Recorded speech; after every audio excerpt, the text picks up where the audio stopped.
परिहार channel में आपका स्वागत है। सुबह के इस वीडियो में ऐसी सूचनाएं होती हैं जो विभिन्न समाचार पत्रों पर छाई हुई होती हैं और विद्यार्थियों के लिए आवश्यक होती हैं।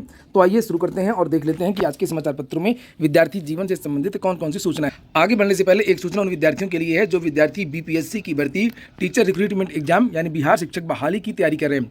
वे सभी अभ्यर्थी इस बेस्ट बुक को ले सकते हैं जो कि चक्षु प्रकाशन की है। काफ़ी अच्छी पुस्तक है ये। इसमें 25 प्रैक्टिस सेट दिए हुए हैं और 2450 बहुविकल्पी प्रश्न भी दिए हुए हैं।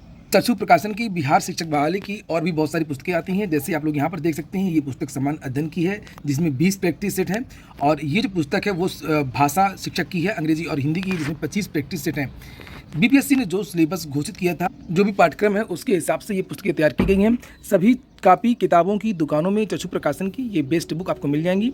अगर आप लोग ऑनलाइन मंगवाना चाहते हैं तो उसकी लिंक मैंने डिस्क्रिप्शन बॉक्स में दे दिया, वहाँ पर जाकर के आप लोग ऑनलाइन भी मंगवा सकते हैं। चलिए शुरू करते हैं। और सबसे पहले जो सूचना वो है रोजगार मेला की। प्रधानमंत्री नरेंद्र मोदी आज 70,000 से अधिक नवनियुक्त छात्रों को नियुक्ति पत्र देंगे। 13 जून यहाँ पर लिखा हुआ है 10:30 बजे। और ये जो सभी भर्तियाँ हैं वो लिखा है कि यूपीएससी, एसएससी, रेलवे भर्ती बोर्ड और आईबीपीएस के माध्यम से की गई है। लिखा हुआ है कि विशेष ऑनलाइन सिस्टम से खाली पदों एवं भर्ती प्रक्रिया की निरंतर निगरानी हो रही है और सहयोगी राज्य सरकारों के साथ में मिलकर के भारत सरकार पदों का सृजन कर रही है। हर महीने नए रोजगार मिल रहे हैं। देश के युवाओं को 10 लाख सरकारी नौकरियां देने के संकल्प को साकार करने के लिए प्रधानमंत्री नरेंद्र मोदी ने घोषणा की थी कि दिसंबर तक 10 लाख विद्यार्थियों को देश में सरकारी नौकरियां मिली। अगली जो सूचना है वो है यूपीएससी की। 14,624 छात्र पास हुए हैं यूपीएससी प्री। यहाँ पर कुछ महत्वपूर्ण सूचनाएं भी हैं इन छात्रों के लिए। नीचे लिखा हुआ है कि भरना होगा विस्तृत आवेदन पत्र। अब मेंस के लिए विस्तृत आवेदन पत्र भरना होगा, उसके लिए यहाँ पर निर्देश दिए हुए हैं। और नीचे लिखा है कट ऑफ प्रारंभिक परीक्षा का आखिरी जब परिणाम जारी होगा, फाइनल जब ये भर्ती होगी तो तब बताया जाएगा। साथ ही यहाँ पर एक और अहम जानकारी दी गई है कि स्पष्टीकरण के लिए सुविधा काउंटर बनाए। आयोग ने शाहजहां रोड स्थित अपने परिसर के धौलपुर हाउस में बने परीक्षा कक्ष पर एक सुविधा केंद्र बनाया है। अभ्यर्थी यहां से विभिन्न जानकारियां व स्पष्टीकरण ले सकते हैं। इसके लिए सप्ताह के सभी कार्य दिवस पर सुबह 10 बजे से लेकर के 5 बजे तक अभ्यर्थी व्यक्तिगत रूप से आ सकते हैं और यहाँ पर फ़ोन नंबर भी दिए हुए हैं। वीडियो भर्ती और बीएड की परीक्षा तिथि टकरा गई है। वीडियो की जो परीक्षा 26 और 27 जून को हो रही है, तो बहुत सारी जो परीक्षाएं वो टकरा रही हैं। एक तो डीएलएड की है, वो तो जानकारी मिली है कि वो तो स्थगित हो जाएगी, डीएलएड की सेमेस्टर परीक्षा। और एक और परीक्षा है बीएड की, जिसे आप लोग यहाँ पर देख रहे हैं। और यहाँ पर लिखा कि कर्मचारी भविष्य निधि संगठन में विभिन्न पदों एवं ग्राम विकास अधिकारी के पदों पर भर्ती के लिए आयोजित होने जा रही परीक्षाओं की तिथियां प्रोफेसर राजेंद्र सिंह रज्जू भैया राज्य विश्वविद्यालय की बीएड द्वितीय एवं चतुर्थ सेमेस्टर की परीक्षाओं की तिथियों से टकरा गई हैं। अभ्यर्थियों ने सोमवार को राज्य विश्वविद्यालय में ज्ञापन देकर परीक्षाओं की तिथियों में संशोधन की मांग की है।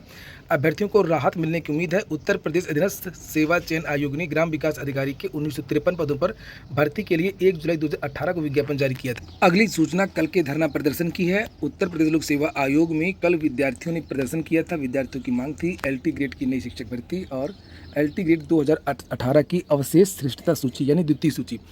उसके बारे में कल देर शाम को अधिकारियों से वार्ता हुई थी। और क्या वार्ता हुई थी, यहाँ पर ये लिखा है।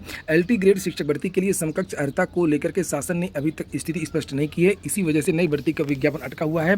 सोमवार को आयोग में धरना देने पहुंचे प्रतियोगी छात्रों को आयोग की ओर से यह जानकारी दी गई। द्वितीय सूची के बारे में ये जानकारी दी गई है कि जुलाई के पहले हफ्ते तक एलटी ग्रेड शिक्षक भर्ती 2018 की अवशेष श्रेष्ठता सूची जारी कर दी जाएगी। अभ्यर्थियों के अनुसार कंट्रोल रूम के अनुभाग अधिकारी संतोष कुमार ने बताया कि समकक्ष अर्हता को लेकर के शासन ने अब तक स्थिति स्पष्ट नहीं की है और ना ही शासन से कोई पत्र प्राप्त हुआ है। अगली सूचना एसएससी की है। कल आएगी मल्टीटास्किंग स्टाफ की भर्ती। कर्मचारी चयन आयोग एसएससी की ओर से मल्टीटास्किंग स्टाफ और हवलदार के पद पर भर्ती का विज्ञापन 14 जून को जारी किया जाएगा। इस परीक्षा के जरिए केंद्र सरकार के विभागों और मंत्रालयों में करीब 10,000 पदों पर भर्ती होने की संभावना है। एसएससी की ओर से पिछली भर्ती एमटीएस 22 जनवरी 2023 में आई थी। उसमें पदों की संख्या 12,523 थी।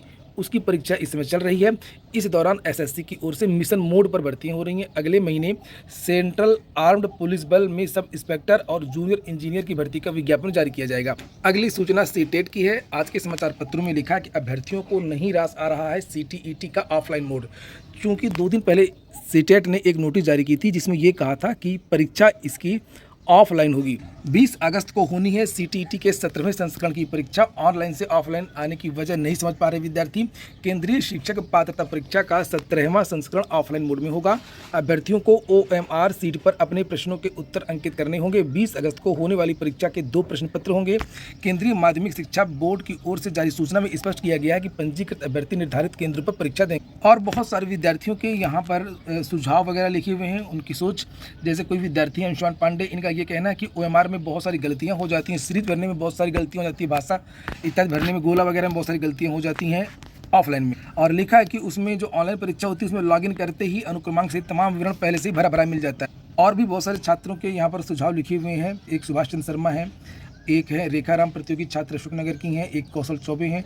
ज्यादातर विद्यार्थियों का यही कहना है कि परीक्षाएं ऑनलाइन होती तो बेहतर था। अगली सूचना है UPSSC की, जो कल 2 नोटिस जारी हुई थी, वो समाचार पत्रों में भी हैं, जिसे आप लोग यहाँ पर देख सकते हैं। उत्तर प्रदेश अधीनस्थ सेवा चयन आयोग 2016 की एक पुरानी भर्ती, कोई कोर्ट का मामला था जिसकी वजह से लिखा हुआ है कि ये लेट हो गया। और ये जो भर्ती थी, ये लिखा हुआ है कि प्रश्नगत विज्ञापन के अंतर्गत deputy commandant general home guards Lucknow के नियंत्रणाधीन वैतनिक प्लाटून कमांडर के 17 पद, ब्लॉक ऑर्गेनाइजर के 15 पद विज्ञापित किए गए थे। उक्त पदों हेतु निर्धारित अनिवार्य अर्हताएं प्रकाशित की गई थी। इसका अंतिम परिणाम भी जारी कर दिया गया था। उसके बाद में मामला ये कोर्ट में चला गया था। इन्हीं विद्यार्थियों से आवेदन मांगा गया है। तो जो भी विद्यार्थी इस भर्ती के, वो इस नोटिस को देख लें और 26 जून के पहले इस आवेदन को भर। BSc नर्सिंग प्रवेश परीक्षा का परिणाम जारी कर दिया गया है। अटल बिहारी वाजपेयी चिकित्सा विश्वविद्यालय की बात हो रही है। UPSSC की जो 2 नोटिस जारी हुई हैं, उसमें से एक सूचना मानचित्रक व रोड रोलर भर्ती की भी।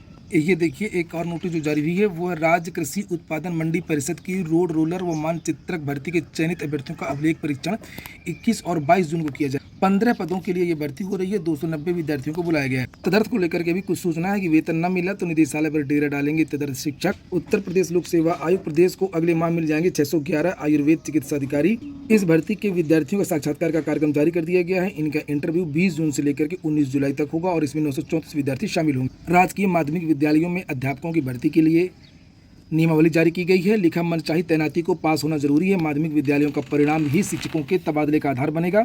माध्यमिक विद्यालयों में कार्यरत प्रधानाचार्य, प्रधानाध्यापक, उपाचार्य, प्रवक्ता व शिक्षकों के तबादले में अब स्कूल का परीक्षा परिणाम भी आधार बनेगा। इस संबंध में विभाग की ओर से सत्र 2023-24 के तबादले के लिए संशोधित प्रस्ताव शासन को भेज दिया गया है। हरी झंडी मिलते ही प्रक्रिया शुरू कर दी जाएगी। यहाँ पर कुछ और भी मानक लिखे हुए हैं, जिसे आप लोग देख सकते हैं। लिखा कि 31 मार्च के बाद नियुक्ति तबादले के लिए आवेदन नहीं कर सकेंगे। राजकीय बालिका विद्यालय में केवल महिला अभ्यर्थी आवेदन करेंगी। लखनऊ, गाजियाबाद, गौतम बुद्ध नगर के लिए कोई आवेदन नहीं होंगे। यहाँ के अभ्यर्थी अन्य जिलों के लिए आवेदन कर सकेंगे। एक पद, एक से अधिक आवेदन होने पर अधिकतम आयु वाले को वरीयता दी जाएगी। नीचे यहाँ पर लिखा है प्रधानाचार्य, प्रधानाध्यापक का आवेदन तभी आगे बढ़ेगा जब 19-20 से अब तक छात्र नामांकन में 15% की वृद्धि हुई हो, 3 साल में परीक्षा फल का औसत 60% से अधिक हो। प्रधानाचार्य, उप प्रधानाचार्य के ऑनलाइन स्थानांतरण के लिए कम से कम 3 प्रवक्ता, 4 सहायक अध्यापक होने पर ही आवेदन आगे बढ़ाया जाएगा। ठीक है, थोड़ा बहुत तो टारगेट जरूरी। ये हो गया आज का वीडियो। आपको अच्छा लगा हो, काम को तो लाइक अवश्य करते हैं। पूरा वीडियो सुनने के लिए बहुत बहुत धन्यवाद।